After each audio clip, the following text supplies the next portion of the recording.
મારે તમને બધાને એક ખાસ કહેવાનું છે કે તમારી આ ભાગદોડની જિંદગી છે એ જિંદગીની અંદરથી તમે થોડોક સમય તમારા પોતાના માટે પણ કાઢજો. કેમ કે સમય તો એનો પસાર થઈ જ જશે, પણ તમે તમારા માટે જીવાશો એવું તો કંઈક તમે કરો. કેમ કે તમે તમારા સગા સંબંધી, તમારા ગમતા વ્યક્તિ કે તમારા કોઈ પણ તમારા રિલેટિવ કે તમારે ભાઈબંધ દોસ્તાર, ટૂંકમાં તમે એ લોકો માટે પણ સમય તમારામાંથી સમય કાઢી અને એ લોકોની સાથે તમે જશો ને તો તમારે પણ એક જીવનનો એક લાવો છે અને તમે એ જીવનમાંથી તમને તમારું કંઈક આમ મજા આવશે તમને જીવવાની. એટલે તમે તમારા જીવન માટે કંઈક જીવવાનું રાખજો.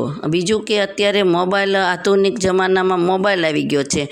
મોબાઈલ સારો જ છે, આપણો ટાઈમપાસ 100% કરે છે, પણ સાથે સાથે તમે કોઈને મળવાનું પણ રાખો. તમારા સગા સંબંધી કે તમને ગમતા વ્યક્તિ, તમારા દોસ્ત, ભાઈબંધ દોસ્તાર, કંઈ પણ ટાઈમ લઈ અને તમે તમારા માટે જીવો. ખાસ મારી આટલી તમને વિનંતી છે. ખરેખર મને એ રિયલાઇઝ થયું છે એટલે હું તમને કહું છું.